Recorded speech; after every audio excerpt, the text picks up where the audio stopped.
I am done with waiting for this next hard thing to be over so that I can claim my vitality, my courage, my creativity, and my joy. It begins right now, and it doesn't mean we don't have to get through some hard things, some real things, but we can do it because here's what I know.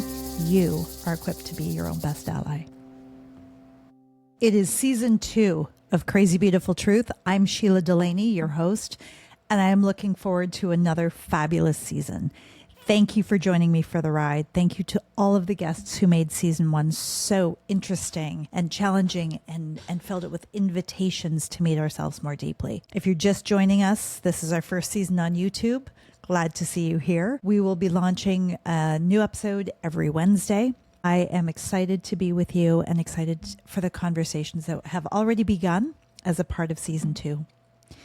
So to start us off, I wanted to really ground us in what this is about. And if this is your first time, I'm going to invite you to connect back to season 1, episode 1, where I tell more about my story, the origin story of Crazy Beautiful Truth, which actually goes further back than podcast. It was a room first on Clubhouse, if anyone was on that bandwagon for a minute. And we had really great conversations there also. But Crazy Beautiful Truth to me is the greater truth that is at play when we are moving beyond my own understanding, when I am feeling discouraged, when I'm not feeling creative, when I don't know what's next, when I don't know how to show up. I drop into this place where I know there is a crazy beautiful truth at play that is bigger than me. I have a great big imagination and I know it is small relative to what's available in all of creation. That's what Crazy Beautiful Truth is to me. And it applies like that on the macro level and also on the micro level. And on a micro level, it's about loving ourselves back into our lives. Any of us involved in this movement really want us to feel more at home in our own bodies, in our own presence. I am a huge advocate for becoming friendly with all of the parts of ourselves. We don't have to love all the parts we're afraid of, but I aspire and I want for you, I want for me, to become friendly with all the parts of ourselves, so at least we're not cringing and running away. We're not disembodying. We're not masking and covering and trying to pretend it doesn't exist. We are very complex beings, capable of great things and capable of terrible things. It's a function of the human condition. So we are here to talk about loving ourselves back into our lives, which includes becoming our own best allies. I want to start with a reflection on the themes from season 1. Where we had a number of phenomenal guests. I was completely humbled and honored by the people who said yes and were willing to come in and share their wisdom and experience and stories with us. There are 3 main themes that I took away from season 1. And the first is that vitality is a compass. Our own sense of well-being and aliveness is the actual cue that we're on track. So often we're running through life. We're busy with all the things, especially when we're leaders in organizations, in communities, with teams, in our own households, with our families. We're running so fast that we forget to pay attention to how alive do I feel? Am I aware when I'm moving through my day that I need to hydrate? We're talking basics here. That I need food and calories. For us women, how long do we sit before we realize, oh wait, I've had to pee for like 3 hours? And we don't get up and do it. So this idea of vitality in part connects us to who we are. It connects us to our life force and it allows life to move through us and we become a vessel for what is possible. My guest, Catherine Bell, came on and she is founder of the Awakened Company, amongst many things. She's a serial founder. She teaches at business schools. She has taught senior leaders all over the world, 50 plus countries. And something that I took away from our conversation is that companies, and I will expand that to say communities, families, any place we gather as people together, are living systems. And when we ignore the vitality of the system, that relational field, we lose our way. So our vitality, and we know it when we have it. We sometimes don't recognize it when we've lost it, but when it lands, we know there it is. It can show up as peace. It can show up as enthusiasm. It can show up as being moved to tears. So check in with yourself because you will know what vitality feels like to you. I know what vitality feels like to me, and it usually, when I've been disconnected from it for a while, when it comes back in, when it starts to flow through me again, I find myself in tears at the slightest thing. And I mean, not necessarily tears of grief or sorrow, although that might be true, but just being moved by this state of being a people and really being able to delight in it. Second theme, radical self-honesty is a path to freedom. And there are a number of ways that we talked about this. This was where we talk about anything that gets in the way of our vitality. Are we honest about it? Can we face it? This requires some courage. This requires both some skill and some will to be able to look in places that are hard. Michael-Ann Volterra came in and talked to us about money as a sacred ally in our purpose, in our vitality. And one of the places we can turn the faucet to vitality off. If we're like, I don't want to think about my spending, I don't want to think about retirement, I'm either going to work because I don't know when I have enough, or I'm going to panic and overspend, and I don't want to be governed by fear around money. But honesty, that radical self-honesty, is what opens the door as a pathway to freedom. I'm going to give you a sneak peek into season 2 in a conversation with Val Liskey. This will be coming up in the next few weeks. She's an artistic director at a theater company that's in its 23rd season. And she talks about, and this really struck me, she's had a lot of loss in her life. And when her first brother died, she had a moment of, oh my gosh, life is short. I'm never going to just sit and read a book again. I have to get shit done. And she got hyperproductive. She got so much done. She started moving and shaking and grooving. She had a second brother die later, about 7 years ago. And she realized then, oh my gosh, life is short. I need to slow down. And again, that radical self-honesty, that really noticing what was true for her. There is no right way and there is no wrong way. There is your way for your season and your time in your life. But this honesty requires us and invites us to be in relationship to ourselves, friendly with more of ourselves than we might otherwise be. And that becomes a path to freedom, which allows us to have more joy, more courage, more creativity, more vitality. Third theme from last season is creative practice as a portal to wholeness. Now, this is something I carry in my life and in my practice. And we talked to a number of different people about this. Elizabeth Jarrett Andrew was talking about memoir as sacred text. And she has books, she has courses, she has writing communities. We were talking about her book where she records her journey coming out as bisexual. And we talked about coming out as a revolutionary act that is good for the communities that we're part of. And we're not just talking about sexuality.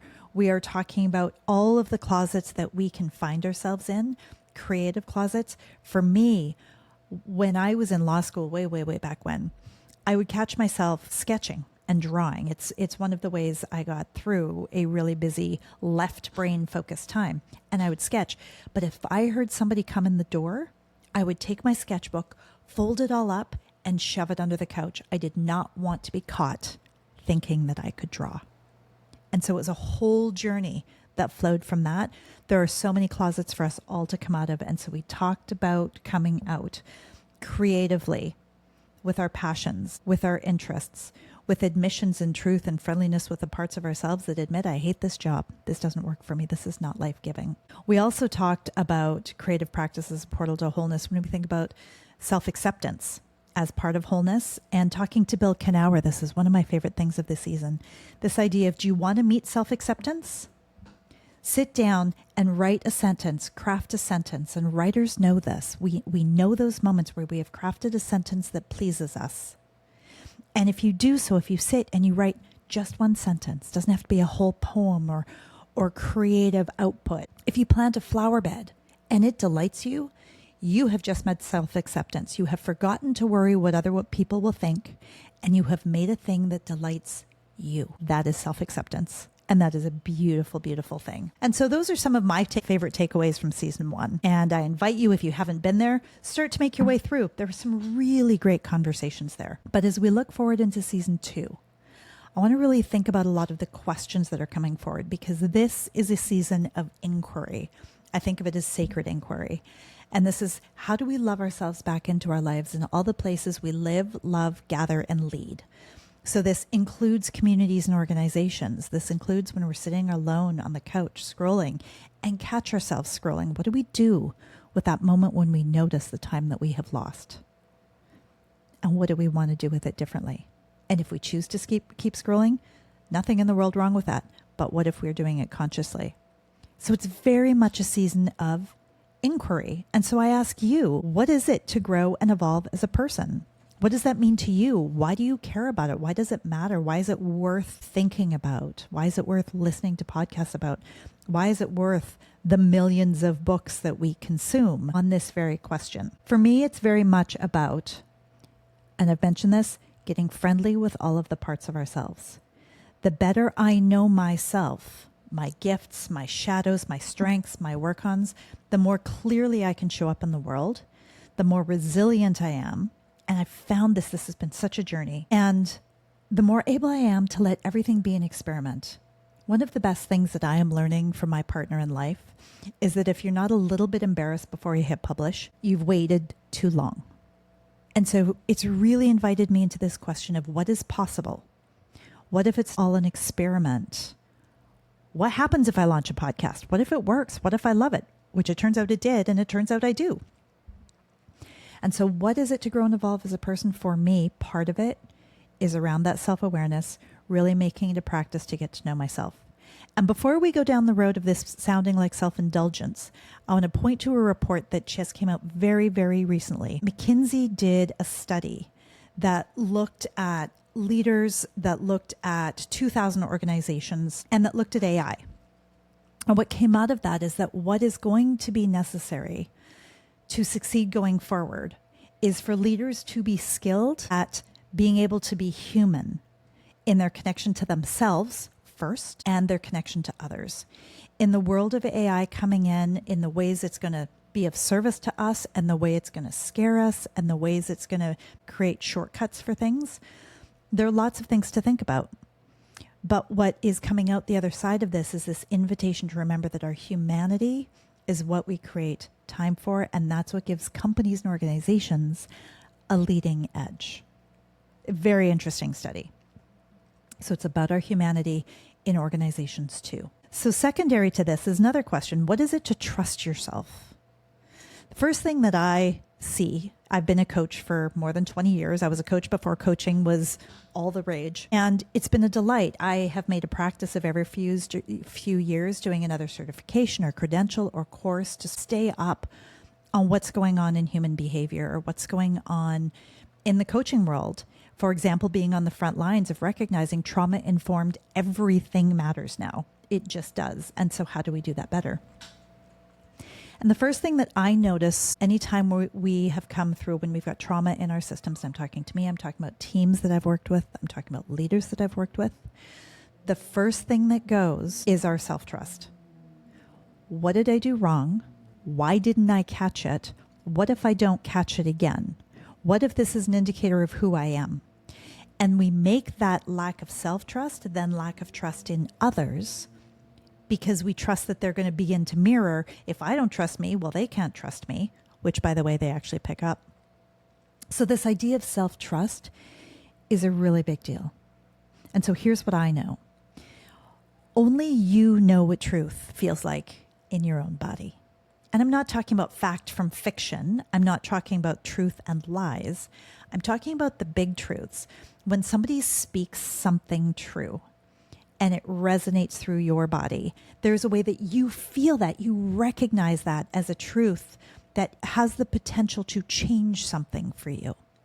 So for example, when I was a lawyer, I went for lunch with a woman. We were living in LA at the time. I'd been at this job fair with my then husband, who was an MBA student.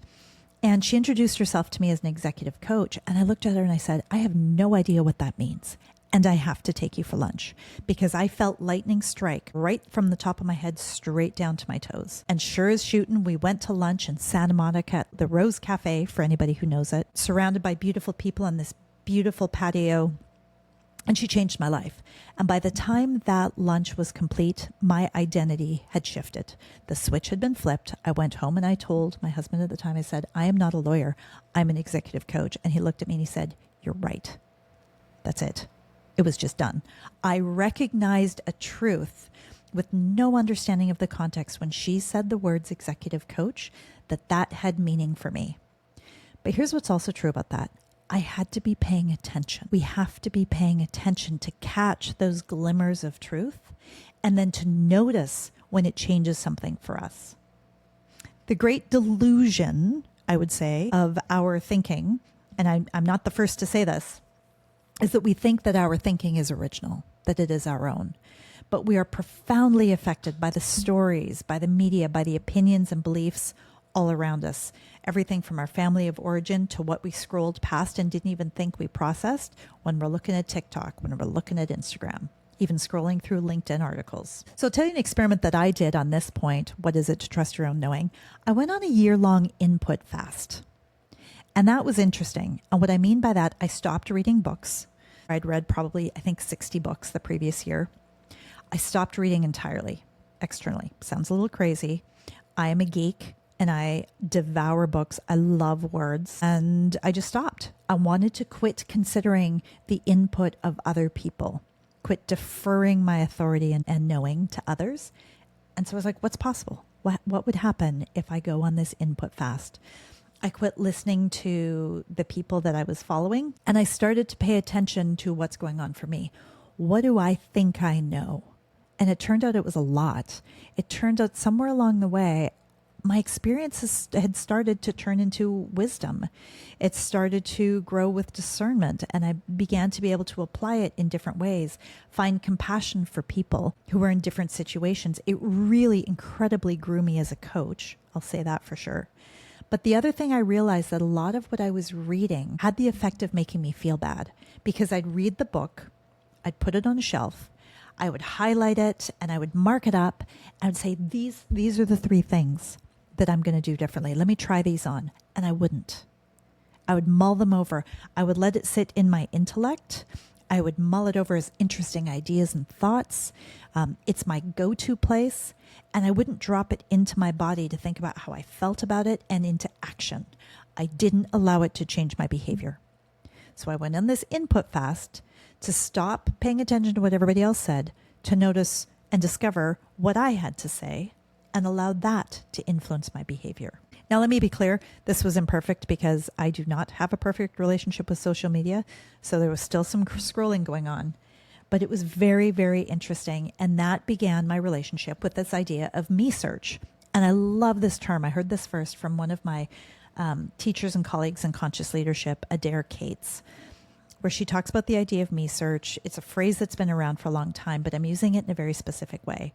It's this idea of what if we drop into ourselves as a lab, as us as the place of experiment. What if I go for 2 weeks and I really get intentional about waking up at a particular time and going to sleep at a particular time? That's me search.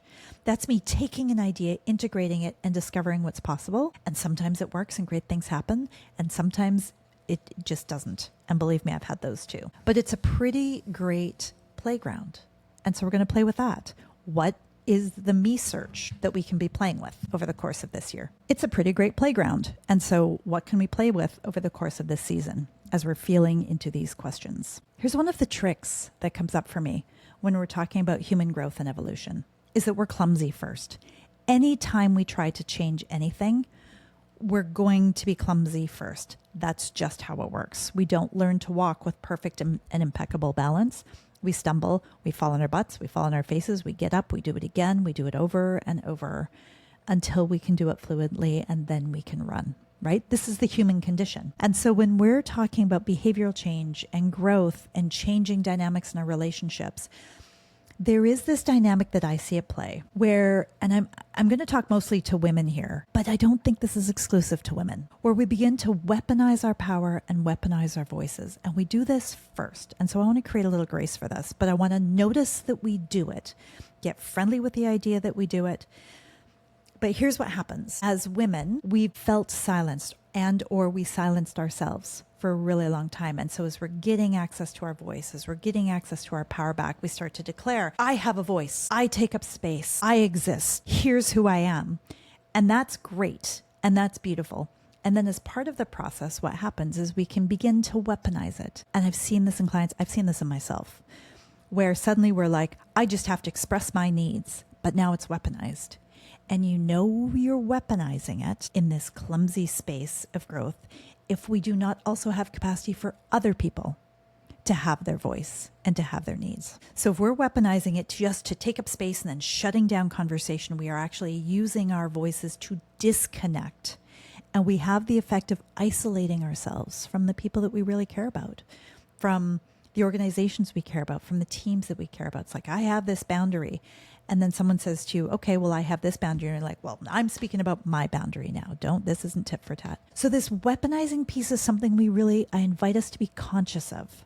It's part of it can be, it doesn't have to be, part of the transition process when we're growing and evolving and stepping into ourselves and discovering what else is possible.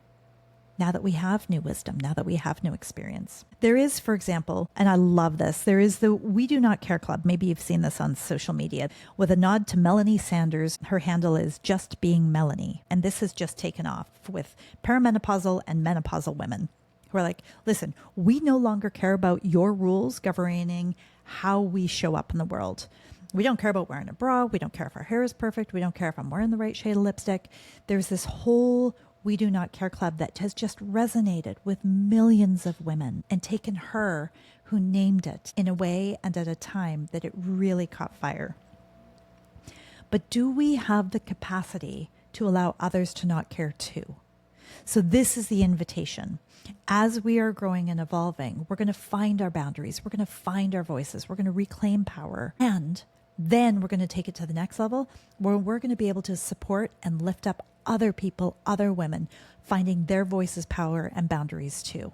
So it's no longer just a declaration that I exist. It's I exist, I have a voice, and so do you.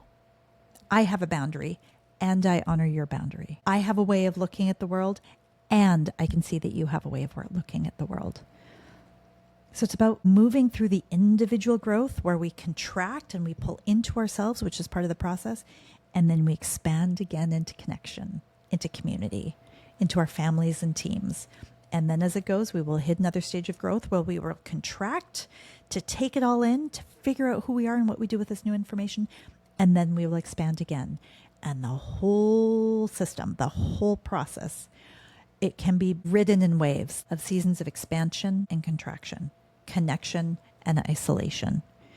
And so these are just ways to get friendly with all the parts of ourselves. This is what's going on for season 2. We're going to be asking really big questions. We're going to be taking really big responsibility. And we're going to be talking about how to get friendly with all the parts of ourselves.